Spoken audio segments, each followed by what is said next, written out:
Now it's time to lengthen the poles. If yours are long, you may omit this moment. Since mine are short newspaper tubes, they are almost over. I like my article to be strong, so I'm going to use the prolonged tubes from the bottom of the following 11. That's why I lengthen the poles before I reach the end. Moreover, I lengthen them at different levels in order to make the item stronger.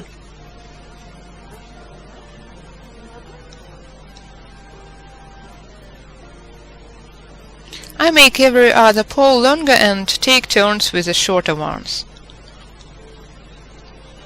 Then I take regular tubes. You may do without cutting them, as they are going to be hidden inside.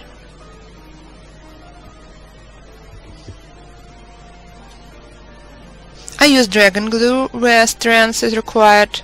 Well, actually thick school glue would be okay as well. But since I've got some dragon glue and it is time tested, I prefer to play it safe.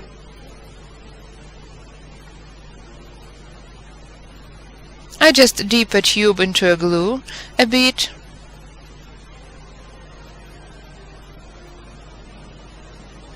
The glue fastens very fast and you may start working. I've missed my one pole. When there is no more enough space for rimming, I take out every other tube at first. So I've taken them out and united the poles into couples. At first it looks as if you could just cut every other pole without lengthening them, but we will need them for weaving the next level of our fruit vase. That's why I lengthen both poles and unite them. When you reach the very cardboard base, you may take the rest of barbecue skewers out, hug the base tightly to hold it thoroughly, and weave up to the very top.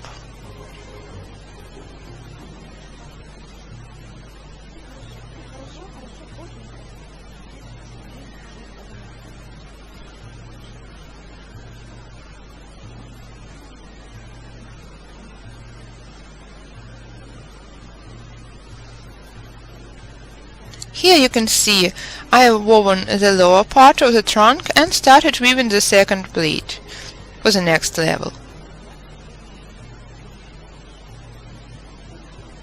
Now I have to join them. Here I've got 8 pairs of tubes, while here there are 12 of them. How do I join them? Place the upper part so that 2 pairs of tubes coincide with the lower ones.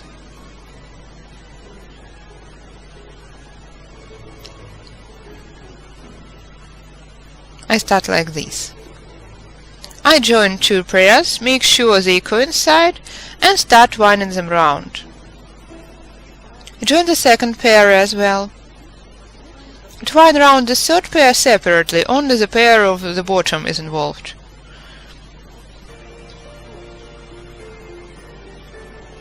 Then join 2 pairs again. 1, 2. 2 tubes from the bottom and 2 tubes from the trunk. 1 pair separately. Join the following 2 pairs.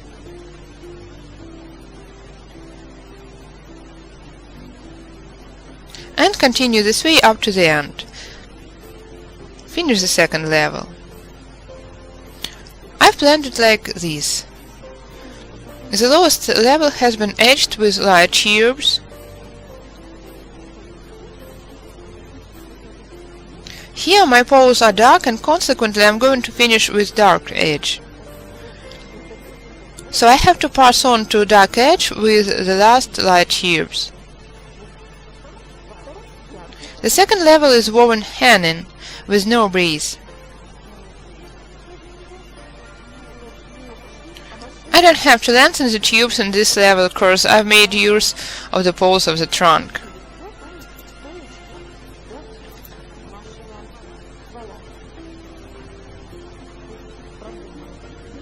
The length has proven quite sufficient.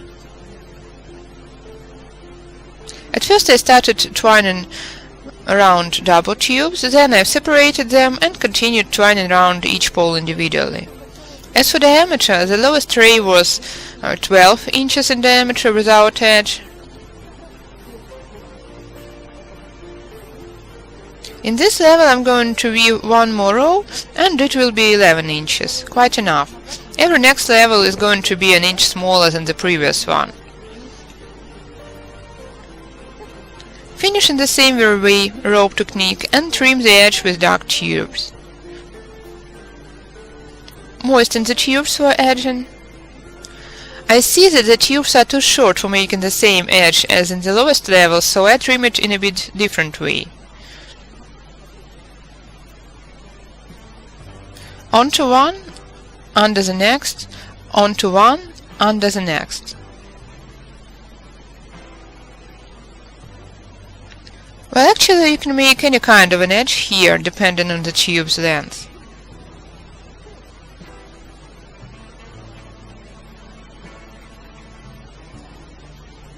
Onto one tube under the following one. Up to the very end.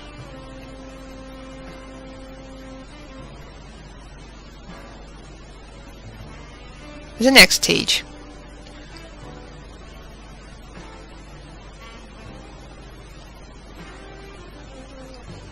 Continue in the same way onto the first tube under the second.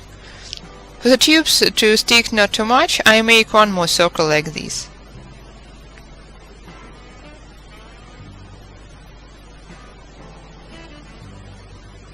After this, the poles will stick downwards. So you can glue and cut them.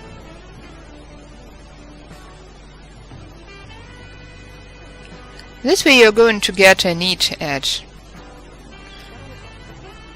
The second level is ready. Start weaving a trunk following the same principle, passing on to the third level of the fruit vase. The only difference is that the trunk is narrowing. Here it used to be rather wide. You have to make transition from the stand to the trunk and upper balanced.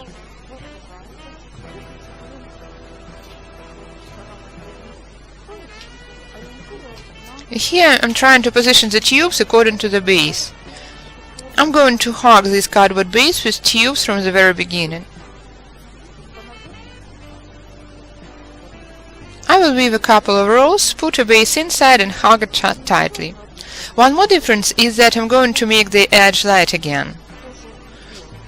That's why, while changing the poles in the same way I did in this part of the trunk, I will change them for light tubes, because I need light tubes of the base in the third level, and I'm planning to finish with light tubes like in the first level. It has to be alternating logically.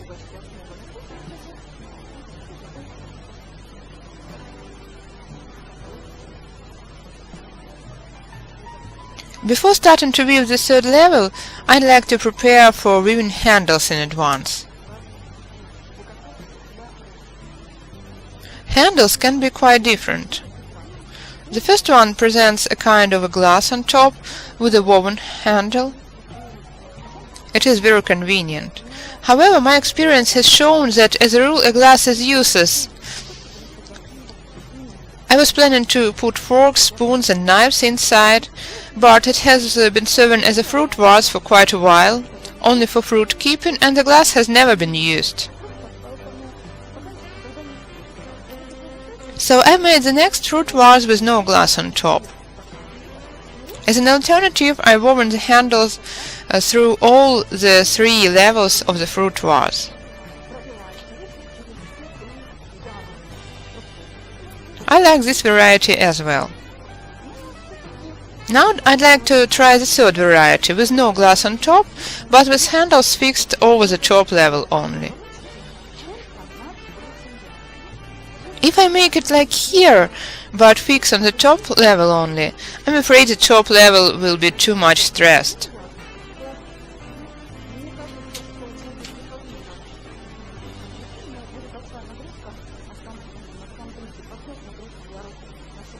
That's why I'd like to fix handles at this level, when I finish weaving the trunk.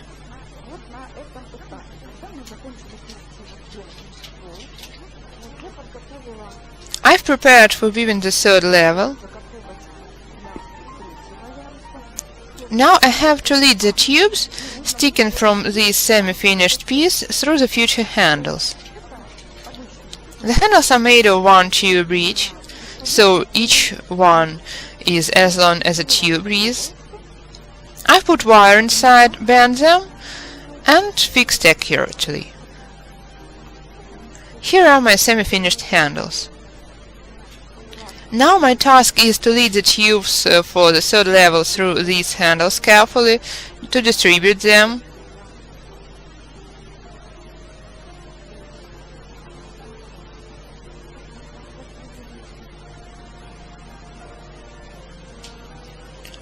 After which I'm going to start joining the tubes.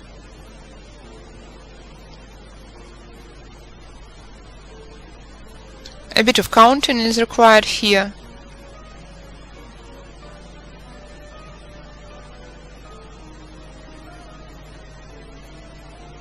Estimate 1, 2, and here.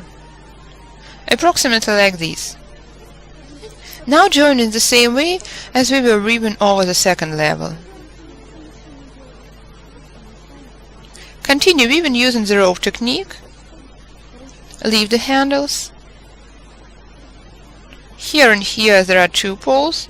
I still have to leave this one through the handle.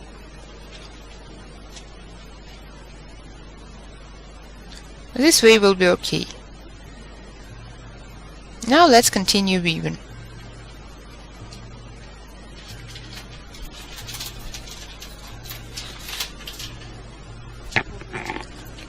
The first row is likely to be rather hard because of the handles, but it is going to be much easier afterwards.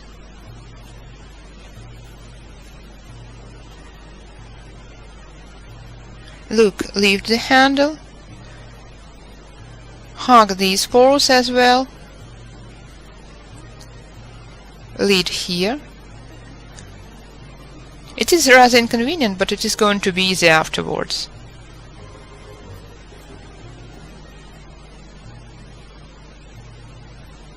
Join the tubes.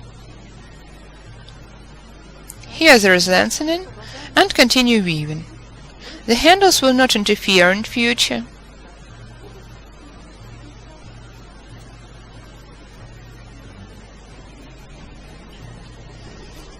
I believe in the next row I will pass them. They will be positioned like this, and we will continue weaving independent of the handles. I've woven 2 rows around the handles. The handles are sticking upward now. Now I'm separating the tubes, shape weaving so that to twine 2 poles at a time, in order to involve dark tubes afterwards.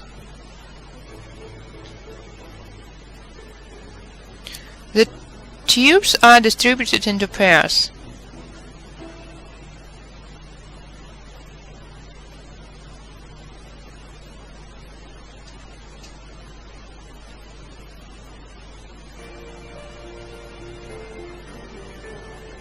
Weave 1 more row in order to smoothen. In the next row I'm going to change every other tube for dark and pass on to weaving the very pattern like in the first 2 levels.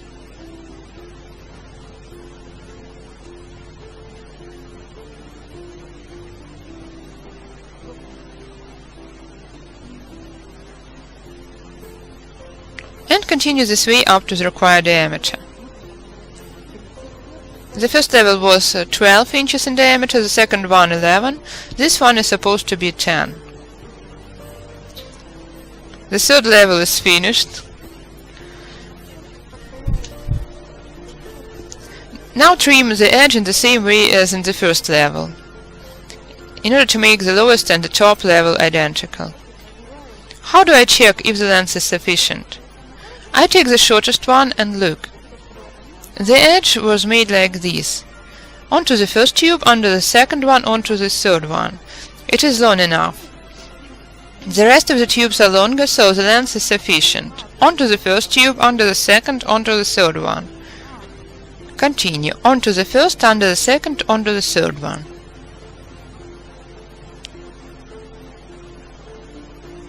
I've moistened and softened the tubes a little.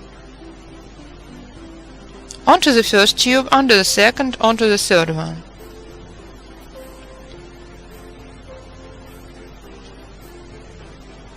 Now turn over, it will be more clearly seen this way. The shortest tubes are the most problematic ones, but they will get inserted and glued, so that's okay. Onto the first tube, onto the second, onto the third one, and so on. Trim the edge, glue and cut. Onto the first tube, onto the second, onto the third, and so on.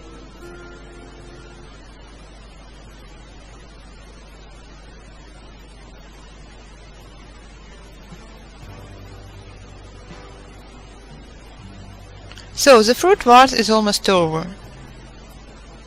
The only thing left is weaving a handle, but I'm planning to devote a separate tutorial to this topic to avoid making this one too long.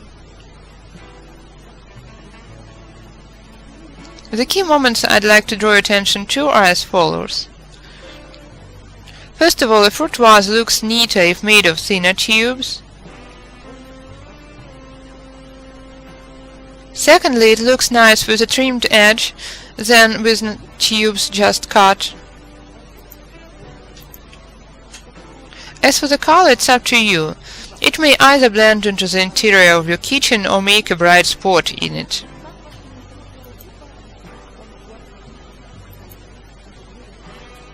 As for practical use, this fruit vase doesn't only decorate your kitchen, but as well save space on your table.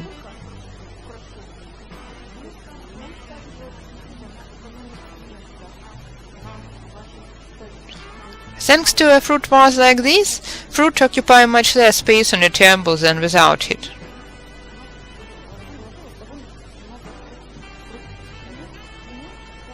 By the way, I try my best to keep this fruit vase full in winter time when our organisms lack vitamins. Bananas, oranges, lemons and apples fit into this fruit vase very well. Besides, you can use it as a standing dinner reception, cause it can contain quite a few canapés of all possible kinds, in the quantity quite enough for a family. Well, that's all. Good luck to you. Enjoy the flight of your imagination. As you can see, even a small article like this gives you enough space for imagination. All the best to all of you.